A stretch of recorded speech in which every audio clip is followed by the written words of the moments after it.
Good morning student, myself Seema Mishra from Shiv Jyoti educational group Kota. बच्चों, आज हम अपनी कनक हिंदी व्याकरण से पाठ 11 विराम चिन्ह पढ़ने जा रहे हैं। तो बच्चों, आप सभी अपनी बुक में पेज नंबर 61 ओपन कर लेंगे। यहाँ हमारा पाठ 11 विराम चिन्ह दिया गया है। तो बच्चों, आप सबको पता है कि विराम का अर्थ होता है थोड़ा रुकना। हम देखते हैं यहाँ बुक के अंदर विराम का अर्थ है रुकना और चिन्ह का अर्थ है निशान, यानी कि संकेत। बोलते समय हम अपनी बात को समझाने के लिए बीच बीच में रुकते हैं। ये तो आप सभी को पता है कि जहाँ हमें थोड़ा सा रुकना होता है या जहाँ हम वाक्य को पूरा करते हैं, वहाँ हम किस तरीके से थोड़ा सा रुककर आगे की बात को समझाते हैं। यानी कि ये चीज़ें हम सिर्फ बोलते समय करते हैं, तो वो हमें पता चलता है कि हमने यहाँ रुका है, हमने रुककर सांस ले लिया, हम रुककर किसी बात को आगे बता रहे हैं। लेकिन लिखते समय उन्हीं स्थानों में चिन्हों का प्रयोग करते हैं। अब लिखते समय हम उन चीज़ को कैसे किस तरीके से व्यक्त करेंगे, उसके लिए हमें चिन्हों का प्रयोग करना होता है। इन चिन्हों के द्वारा किसी भाव या विचार को समझने समझाने में आसानी रहती है और इसी चिन्ह के द्वारा हम किसी भी भाव को व्यक्त कर सकते हैं और कैसे उस व्यक्त किया गया है वो हम अच्छे से समझा सकते हैं। तो बच्चों, हम इसकी परिभाषा देखते हैं, यानी कि लिखते समय वाक्यों में रुकने के लिए लगाए गए चिन्हों को विराम चिन्ह कहते हैं। तो यानी कि हमने जब थोड़ी देर कहीं रुक रहे हैं हम, तो किन किन चिन्हों का कहाँ कहाँ कैसे प्रयोग करना है उसे हम यहाँ विराम चिन्हों के नाम से जानते हैं। आगे बुक में देखते हैं बच्चों, विराम चिन्ह का प्रयोग सही स्थान पर करना चाहिए। स्थान बदलने से अर्थ कैसे बदल जाता है वो हमें ध्यान रखना है। तो बच्चों, यहीं पर एक दो वाक्य दिए गए हैं जहाँ ये बताया गया है कि अगर आपने सही स्थान पर विराम चिन्ह का प्रयोग नहीं किया है तो वाक्य में कैसे परिवर्तन आ जाता है। तो देखिए बच्चों, यहाँ दिया है सिपाही। सिपाही है एक, वो क्या बोल रहा है, वो उसे पकड़ो मत जाने दो। वो कह रहा है कि कोई चोर भाग रहा है, तो वो रास्ते में बता रहा है कि उसे पकड़ लो, मत जाने दो, जाने मत दो। लेकिन इसी वाक्य को सही जगह यहाँ पर हमने क्या किया है, उसे पकड़ो के बाद में अल्प विराम का प्रयोग किया है, यानी कि कॉमा, अल्प विराम का प्रयोग किया है, तो हमें वाक्य समझ में आ रहा है। लेकिन इसी अल्प विराम का प्रयोग अगर हम दूसरे वाक्य में देखते हैं, कहाँ करने से वाक्य का कैसे अर्थ बदल गया है। जैसे आदमी उसे पकड़ो मत, यहाँ अल्प विराम लग गया, तो क्या आ रहा है, उसे पकड़ो मत जाने दो। तो यहाँ हो गया उसका उल्टा अर्थ हो गया। कहाँ तो हम कह रहे हैं पकड़ लो, जाने नहीं देना है, और दूसरे वाक्य में क्या दिया गया है कि उसे पकड़ो मत, यानी कि यहाँ पकड़ो मत के बाद अल्प विराम आने से परिवर्तन कैसे हुआ, कैसे वाक्य पूरा का पूरा बदल गया। इसलिए हमें अपने जितने भी विराम चिन्ह होते हैं उनका सही स्थान पर प्रयोग करना चाहिए। तो सबसे पहले हम देखते हैं कि कौन से विराम चिन्ह आते हैं। यहाँ हमें जिन जिन विराम चिन्ह के बारे में बताया गया है, हम उनके नाम के साथ उन चिन्हों को समझेंगे। तो सबसे पहले देख लेते हैं बच्चों, यहाँ दिया गया है पूर्ण विराम। तो आप सभी जानते हैं पूर्ण विराम के बारे में। पूर्ण विराम यानी कि जहाँ हम वाक्य पूरा होने पर किस तरीके से प्रयोग करते हैं वो देखते हैं बच्चों। पूर्ण विराम, पूर्ण विराम, हम इसके उदाहरण देखेंगे। पहले परिभाषा को रेखांकित कर लेते हैं, उसके बाद हम उदाहरण भी देख लेंगे कि कहाँ हमें कैसे प्रयोग करना है। तो सबसे पहले आप परिभाषा को रेखांकित कर लीजिए बच्चों। पूरा रुकना, जहाँ हम पूरा रुक रहे हैं, ठहर रहे हैं। एक बात पूरी हो जाने पर वाक्य के अंत में पूर्ण विराम लगाया जाता है, यानी पूरी बात हमने कह दी, उसके बाद जिस चिन्ह का प्रयोग करते हैं उसे हम पूर्ण विराम कहते हैं। जैसे हम देखते हैं, यहाँ पर उदाहरण देख लेते हैं। जैसे वाक्य है हमारा यहाँ, भारत हमारा देश है। तो यहाँ हम एक वाक्य पूरा कर रहे हैं। भारत हमारा देश है। बच्चों यहाँ देखिए एक वाक्य पूरा हो गया है, इसलिए इस वाक्य के पूरा होने पर जिस चिन्ह का हम प्रयोग कर रहे हैं उसे हम पूर्ण विराम कहते हैं। तो आपको सबको समझ में आ गया कि पूर्ण विराम यानी इसका चिन्ह जो है वो कैसे बताया है, इस तरीके से बताया है। पूर्ण विराम का चिन्ह है ये, और वाक्य पूरा होने पर जिस चिन्ह का हम प्रयोग करते हैं उसे हम पूर्ण विराम कहते हैं। आगे देखते हैं बच्चों अल्प विराम। अल्प विराम यानी आप बहुत जल्दी समझेंगे अगर हम इंग्लिश में बोलते हैं कि कॉमा, तो जहां हम अल्प विराम का प्रयोग करते हैं वो क्या है, थोड़ा रुकना। जहां हमें सिर्फ थोड़ा रुकना होता है, कुछ कम समय के लिए रुकने में अल्प विराम लगाया जाता है। तो ये तो आप सबको पता है कि जहाँ थोड़ा सा ठहराव लेना है, थोड़ी सी देर के लिए हमें रुकना है, वहाँ हम अल्प विराम का प्रयोग करते हैं। तो हम देख लेते हैं अल्प विराम। अल्प विराम, तो अल्प विराम का चिन्ह आपको ध्यान रखना है बच्चों। अल्प विराम का चिन्ह है, यहाँ मैं ब्रैकेट के अंदर लिख रही हूँ इस तरीके से, इसे हम अल्प विराम कहते हैं। तो वाक्य भी देख लेते हैं, जैसे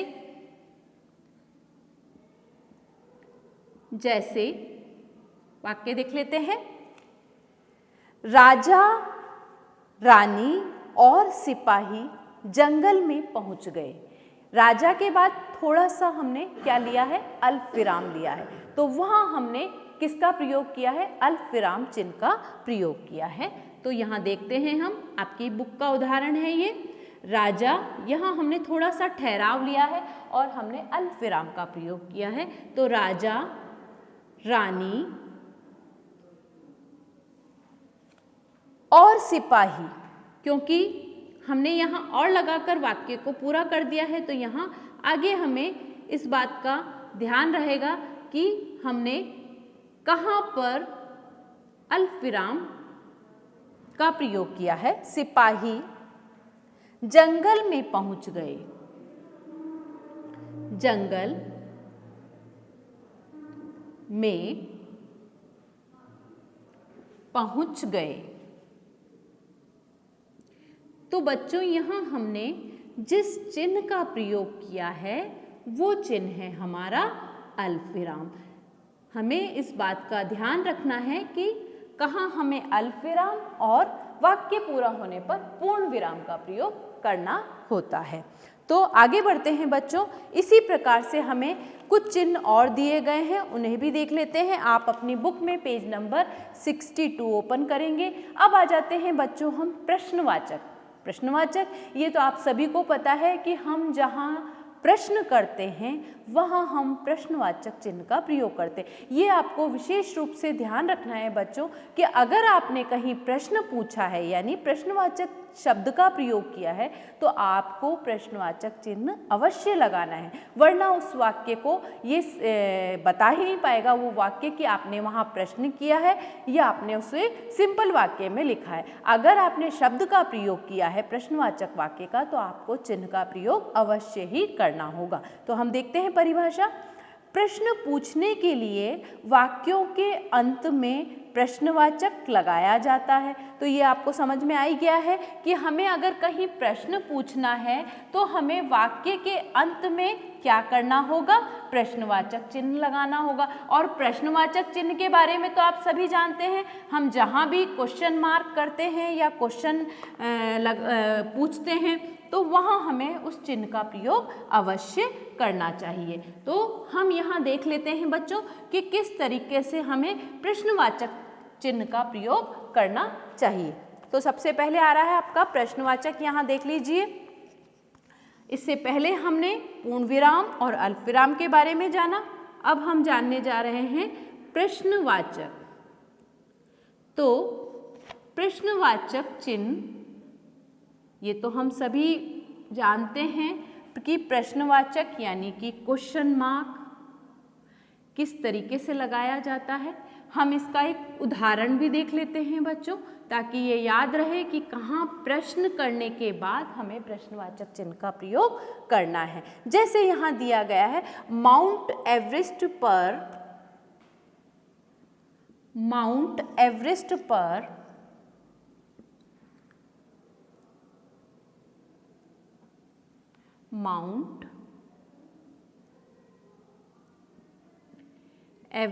पर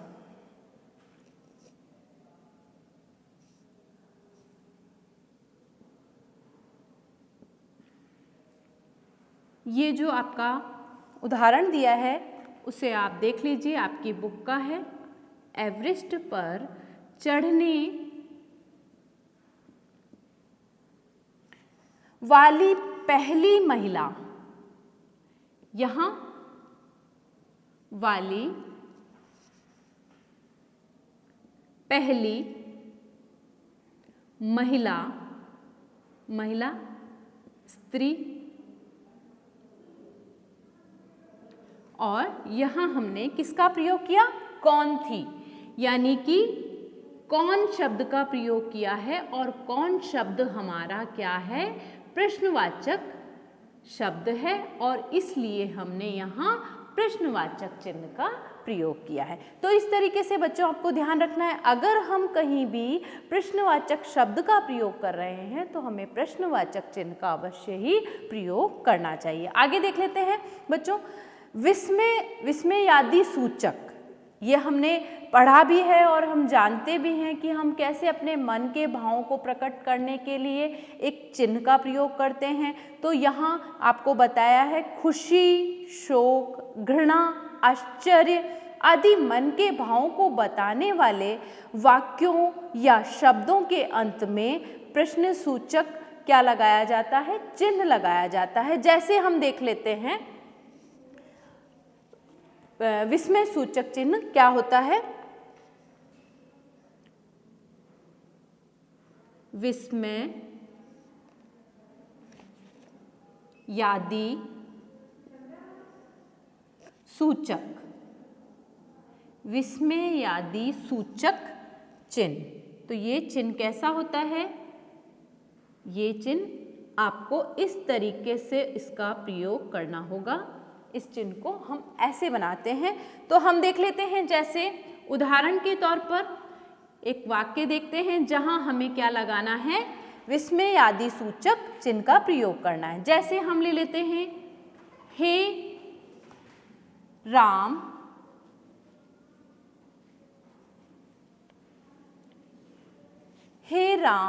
मेरी घड़ी कहाँ खो गई? हे राम मेरी घड़ी। अब हमने यहाँ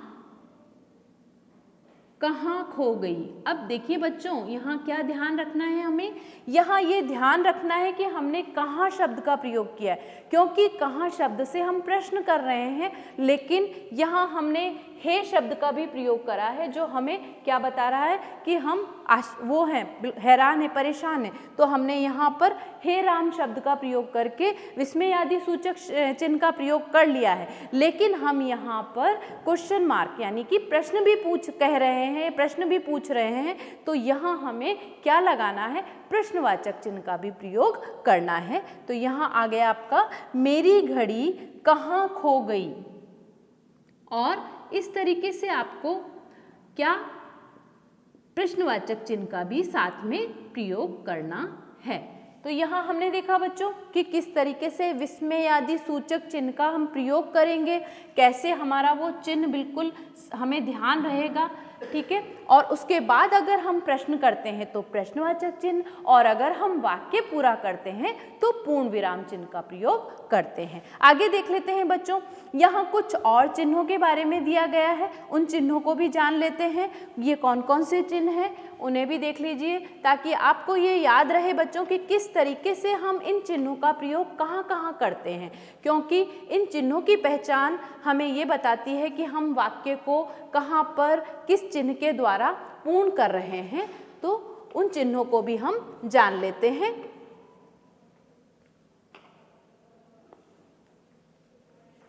तो बच्चों यहाँ दिया गया है हमारा योजक चिन्ह। योजक चिन्ह यानी कि दो शब्दों को जोड़ने के लिए जिस चिन्ह का प्रयोग करते हैं उसे हम योजक चिन्ह कहते हैं। तो योजक चिन्ह आपके बुक में दे रखा है, आप वहाँ पर भी रेखांकित कर सकते हैं। योजक चिन्ह जो है वो कौन सा होता है वो भी देख लीजिए आप। योजक चिन्ह जो होता है उसे हम इस तरीके से व्यक्त करते हैं, यानी शब्दों के बीच में जहाँ हमें योजक करना होता है, जोड़ना होता है, वहाँ हम इसका प्रयोग करते हैं। जैसे माता, पिता। अब यहाँ हमने योजक चिन्ह का प्रयोग किया है। दिन रात, सुख दुख, इन सभी शब्दों में हम योजक चिन्ह का प्रयोग करते हैं। उसी प्रकार उद्धरण चिन्ह, बच्चों यहाँ दोहरा उद्धरण चिन्ह दिया गया है, इसको हम इकहरा भी यूज़ करते हैं या प्रयोग में लाते हैं, लेकिन हम दोनों को ही समझ लेते हैं ये कैसे होते हैं। तो जो दोहरा होता है उसमें डबल इन्वर्टेड जिसे हम कहते हैं उस नाम से भी जानते हैं हम, और जो इकहरा होता है उसे सिंगल यानी कि इस तरीके से व्यक्त किया जाता है। तो यहाँ इन दोनों ही चिन्हों को इकहरा और दोहरे नाम से जानते हैं। दोहरा यानी डबल आता है और इकहरा यानी एक सिंगल प्रयोग में लाया जाता है। तो सब बोलो भारत माता की जय, इस तरीके से वाक्य दिया गया है। उस वाक्य के हमने दोहरा उद्धरण चिन्ह से व्यक्त किया है। ऐसे ही हम देख लेते हैं बच्चों लाघव। लाघव, लाघव चिन्ह का आपको बिल्कुल ध्यान रखना है कि कैसे लगाया जाता है। लाघव चिन्ह कहाँ लगाया जाता है ये भी देख लेते हैं। लाघव चिन्ह में बच्चों इसका प्रयोग जो है एक गोल, इस तरीके से गोल के रूप में किया जाता है, बिंदी के रूप में नहीं किया जाता, ये गोल होता है। और इसे हम जब पंडित, डॉक्टर, ये जो शब्द होते हैं जब इन्हें हम पूरा ना लिख के शॉर्ट में यानी संक्षिप्त में जब लिखते हैं तब हम इस शब्द का प्रयोग करते हैं। जैसे हम देख लेते हैं पंडित। अब पंडित में देखिए बच्चों, आपने पूरा शब्द यहाँ हमने लिखा है पंडित, लेकिन अगर हम इसे संक्षिप्त में लिखना चाहेंगे तो हम इसके आगे क्या लगा देते हैं, यहाँ हम लाघव चिन्ह का प्रयोग करते हैं। तो ये किस बात का सूचक हो गया कि यहाँ हमने लाघव चिन्ह यानी कि इस तरीके से जो गोल बनाकर लगाया जाता है इसे हम क्या कहते हैं, लाघव चिन्ह कहते हैं। डॉक्टर, पंडित, इन शब्दों को जब हम संक्षिप्त में लिखते हैं तब इन चिन्हों का प्रयोग करते हैं। अब आ जाते हैं बच्चों निर्देशक चिन्ह। निर्देशक चिन्ह में भी ये ध्यान रखना है बच्चों, ये चिन्ह जो है ये बिल्कुल योजक चिन्ह के जैसे ही होता है, लेकिन थोड़ा सा अंतर हम इसमें कर देते हैं ताकि हमें याद रहे कि हमने कौन से चिन्ह का प्रयोग किया है। तो निर्देशक चिन्ह को समझ लीजिए आप। निर्देशक चिन्ह भी योजक चिन्ह की जैसे ही होता है, लेकिन थोड़ा सा योजक चिन्ह से हम इसको थोड़ा सा बड़ा प्रयोग में लेते हैं, इसलिए इसे निर्देशक यानी निर्देश, जब हम कुछ किसी चीज़ को, किसी बात को कहते हैं, निर्देश कर देते हैं, तब वहाँ इस चिन्ह का प्रयोग किया जाता है। जैसे वह बोला मुझे भूख लगी है, तो वह बोला, यहाँ हम वह बोला, यहाँ हमने क्या निर्देशक चिन्ह का प्रयोग किया है, ठीक है। तो थोड़ा सा बड़ा प्रयोग कर लिया ताकि हमें ये याद रह गया कि यहाँ हमने निर्देशक चिन्ह का प्रयोग किया। लेकिन जो योजक चिन्ह होता है वो छोटा होता है और दो शब्दों के आपस में योजक यानी जोड़ने का काम करता है, इसलिए इसे तो हम योजक कहते हैं, लेकिन निर्देशक चिन्ह को थोड़ा सा बड़ा बनाकर ये वाक्य को बोलने के लिए, जहाँ बोला जाता है, कोई बात कही जाती है, वहाँ इसका प्रयोग किया जाता है। तो इस तरीके से बच्चों हमने जाना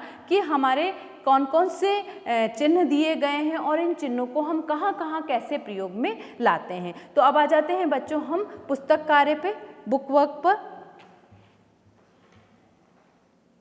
तो बच्चों हम देखते हैं अपनी बुक में, देख लीजिए पेज नंबर 63 पर, जहां हमें प्रश्न नंबर 2 दिया गया है।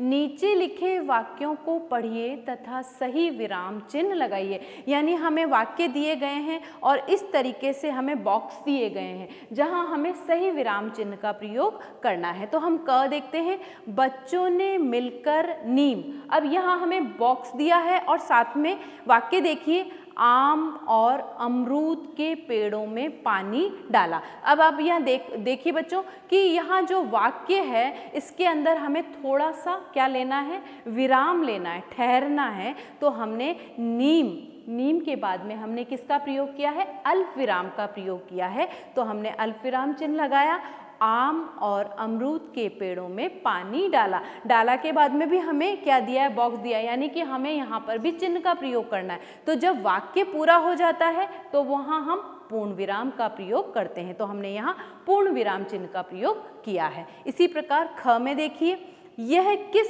पक्षी का पंख है। यहाँ देखिए बच्चों, बॉक्स दिया है लेकिन क्या पूछा है, किस शब्द क्या है, प्रश्नवाचक शब्द है। तो हमें पता चल गया कि यहाँ प्रश्न पूछा गया है, इसलिए हमने यहाँ पर प्रश्नवाचक चिन्ह का प्रयोग किया है।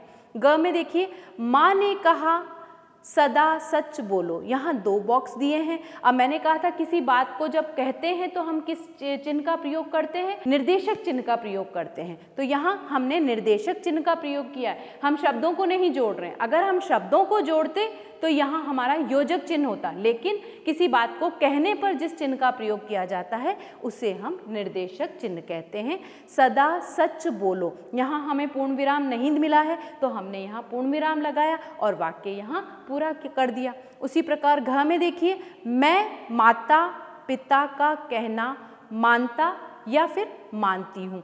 पूर्ण विराम नहीं है, इसलिए वाक्य पूरा होने के लिए हमने पूर्ण विराम का प्रयोग किया। साथ में मैंने बताया भी आपको, यहाँ अगर हमने निर्देशक चिन्ह का प्रयोग किया है तो यहाँ माता पिता 2 शब्दों को जोड़ने के लिए जिस चिन्ह का प्रयोग किया जाता है उसे हम योजक चिन्ह कहते हैं। तो इस तरीके से हमने 2 शब्दों को जोड़ने के लिए योजक चिन्ह का प्रयोग किया है। आगे आ जाते हैं बच्चों हम कॉपी वर्क पर। कॉपी कार्य आपको जो करना है बहुत ही सुंदर अक्षरों में। अब यहाँ दिया गया है, नीचे दिए गए विराम चिन्हों के सामने उनके नाम लिखिए। क्योंकि हमें चिन्ह दिए गए हैं तो हमें इनके नाम बताने, तो जब हमें चिन्ह से अपने आप पता चल जाएगा कि हम किस किस चिन्ह का क्या क्या नाम दिया गया है। सबसे पहले आपको दिख रहा है ये कौन सा चिन्ह है, जब हम वाक्य पूरा करते हैं तो किस चिन्ह का प्रयोग करते हैं, पूर्ण विराम। तो यहाँ क्या आएगा, पूर्ण विराम। ख में देखिए, यहाँ छोटा सा चिन्ह क्या दिख रहा है, अल्प विराम, तो इसका नाम है अल्प विराम।